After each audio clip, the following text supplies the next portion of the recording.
Bonjour, bonjour à tous. Bienvenue, ça y est, c'est la pause café de ce mois de mars. Il y a un an, la France était touchée par un confinement géant avec l'UNADEV. On a eu l'idée chaque mois à distance de garder le lien, de garder le contact grâce à des témoignages passionnants. Encore un témoignage, j'en suis sûr, passionnant en ce mois de mars pour la pause café autour du glaucome. Il y a quelques jours, c'était la semaine mondiale du glaucome, des spécialistes et des chercheurs, des médecins travaillent autour de cette maladie dégénérative du nerf optique qui entraîne parfois, malheureusement, une perte progressive de la vision. Et on en parle avec notre invité de pause café de ce mois de mars, le professeur Philippe Denis. Bonjour, monsieur Denis. Bonjour. Merci de nous accueillir quelques minutes. Je sais qu'en ce moment, comme j'imagine un petit peu tout le temps dans votre carrière, mais en ce moment peut-être particulièrement, vos journées sont très chargées. Vous travaillez au service d'ophtalmologie à l'hôpital de la Croix-Rousse à Lyon. On est ravis de parler avec vous pour cette pause café du mois de mars. Dites-moi, petite question qui n'a rien à voir avec le sujet, c'est la question que je pose à chaque fois à tous nos invités. Vu qu'on est dans une pause café, vous qui avez des grosses journées, vous êtes quoi? Vous êtes café, thé, chocolat, tisane? En Vous, fait, vous j'ai carburez à quoi? un thermos de thé que j'avais pris hier matin, mais que je n'ai pas réchauffé. Et j'ai du thé, mais je me suis dit, la cafetière va faire trop de bruit, donc je ferai la pause café après la pause café. D'accord. Donc, c'est un mélange de thé ou de café. Faut tenir, j'imagine, avec vos grosses journées. Ouais, c'est ça. Alors, le glaucome, c'est pas nouveau, hein. C'est une maladie qui existe depuis très longtemps. Vous vous êtes intéressé à ce sujet depuis des années. Vous êtes intervenu dans énormément de colloques dans votre métier, mais aussi auprès des médias autour de cette maladie. Une maladie, on peut le dire, professeur Philippe Denis, qui est sournoise parce que aujourd'hui, on pense qu'il y a encore beaucoup, beaucoup de gens en France qui l'ont sans le savoir. On estime toujours à quoi? 1 million de personnes? Oui, alors d'abord, le glaucome, c'est une maladie du nerf optique qui est généralement associée à une augmentation de la tension dans l'œil. Et la tension dans l'œil, dans cet organe qui est un petit peu clos et fermé, va s'exercer sur le nerf optique et écraser le nerf optique. Et le nerf optique, c'est le câble qui envoie la lumière au cerveau. Donc on imagine assez facilement que quand vous détruisez progressivement les filaments qui composent le nerf optique, vous allez abîmer la vision et on abîme la vision par des pertes du champ de vision qui se restreint, où il y a des trous dans la raquette, il y a des choses qu'on ne voit pas, et c'est lié en grande partie à l'augmentation de la tension dans l'œil.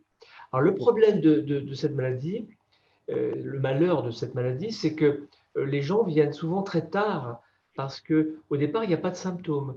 La restriction du champ visuel est très modérée, très progressive, et au début, les gens ne sont pas gênés. Et au bout de plusieurs années, ils commencent à être gênés, ils ont une maladresse visuelle, ils ont du mal à descendre les escaliers, à s'orienter dans la rue parce qu'il y a des choses qu'ils ne voient pas.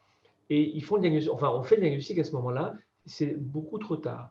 Et le caractère insidieux de cette pathologie est vraiment c'est une caractéristique et c'est très embêtant parce que les diagnostics sont faits tard. Donc, on dit aux patients, on dit à la population, il est important de se faire dépister et la meilleure prévention, c'est pas une alimentation particulière, c'est pas arrêter le tabac. On le dit toujours, mais c'est pas ça qui va faire l'évolution au long d'un glaucome, c'est vraiment le dépistage. Et c'est pour ça, vous me posiez la question du nombre de sujets en France qui auraient la maladie. Oui, on peut dire qu'il y a sûrement plus d'1 million de personnes qui ont la maladie. Et l'année passée, il y avait eu des publications sur les consommations médicales en médicaments antiglaucomateux, en drogue antiglaucomateuse. Et en fait, on avait un chiffre d'1,4 million Français qui étaient traités pour hypertonie. Alors, les données de l'assurance maladie ne sont pas toujours identifiables de façon très précise, mais ça prouve bien qu'on est sûrement au-delà d'1 million de Français. Ouais, c'est ce qui reste énorme. Alors, c'est pour ça qu'il existe notamment avec l'UNADEV le fameux bus du glaucome, un bus que l'on peut voir dans toutes les grandes villes. Ici à Bordeaux, où je me trouve, vous aussi à Lyon, évidemment, j'imagine, dans toutes ces villes où ce bus s'arrête pour en parler, pour faire de la prévention. Oui, On peut oui, je dire voudrais que vraiment rendre hommage à l'UNADEV parce que nous avons un partenariat qui date de nombreuses années, plus d'une bonne dizaine d'années, je crois. Et l'UNADEV a été toujours présente pour nous aider et a fait beaucoup pour le glaucome, pour la connaissance du mot, la connaissance de la maladie. Et c'est vrai que Le bus du glaucome permet évidemment de dépister un certain nombre de patients, de conforter des diagnostics parfois, mais surtout de sensibiliser la population à la maladie. Et c'est vrai que ce bus du glaucome est un grand succès. Je trouve que c'est une grande avancée parce que ça donne l'information, ça va vers les gens. Et je crois que le but est atteint et l'UNADEV a toujours été présente pour ça. Et pour ça, je l'en remercie. Et surtout, professeur, quand on se fait tester, si j'ai bien compris, le test se fait assez rapidement, en quelques minutes, grâce notamment à ce que l'on va chercher au fond de l'œil, hein. C'est bien Ah, ça? tout à fait. Les examens qui font le diagnostic sont très simples. Ce sont des examens qui sont indolores, rapides, qui ne sont pas du tout embêtants. On mesure la tension oculaire avec un petit jet d'air qu'on envoie sur l'œil. Et si la tension est élevée, et même si la tension est modérément élevée ou même normale, on continue l'examen et on regarde le nerf optique. C'est un fond d'œil, tout simplement. Donc, tous les ophtalmologistes sont capables de faire ces examens. Et si l'ophtalmologiste trouve une tension un petit peu élevée ou un nerf optique qui fait penser à un glaucome, il va demander des examens qu'on appelle complémentaires qui permettent d'assurer le diagnostic. Alors, on peut le dire aujourd'hui, depuis quelques années notamment, on a fait énormément de progrès, hein, face à cette maladie.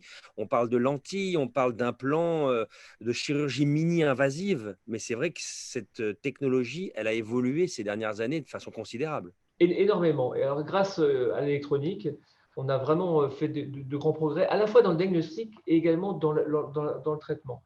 En diagnostic, on a actuellement des logiciels qui permettent d'analyser les champs visuels que l'on fait chez les patients ou qui permettent d'analyser les nerfs optiques d'une façon extrêmement précise, au millimètre près, et surtout avec plusieurs examens qui sont faits à 6 mois d'intervalle, par exemple, sur une période de 2 ans, par exemple, on peut définir un profil d'évolution de la maladie et on peut dire à un patient, vous avez un glaucome qui évolue vite, vous avez un glaucome qui évolue lentement. Alors, ce qu'il faut dire, c'est que, heureusement, le glaucome est une maladie qui évolue généralement très lentement. Ouais. Et il y a bien sûr des cas plus graves et plus évolués, plus évolutifs, mais en général, ça évolue sur nombreuses années. Et au niveau thérapeutique, là aussi, on a fait de gros progrès, à la fois dans les médicaments, mais également dans la chirurgie, qui est Ouais. beaucoup plus délicate actuellement, beaucoup moins invasive. Et on peut mettre, par exemple, des petits drains dans les voies d'écoulement du liquide intraoculaire qui permettent de faciliter cet écoulement et donc d'abaisser la tension oculaire et donc de soigner les patients comme cela. Parfois même de régénérer le nerf optique, hein, c'est assez, Alors, la régénération du nerf optique, c'est un objectif que l'on espère, c'est votre que l'on rêve. n'a pas encore. Ouais. Il faut être raisonnable, enfin, en tout cas, il faut être euh, concret.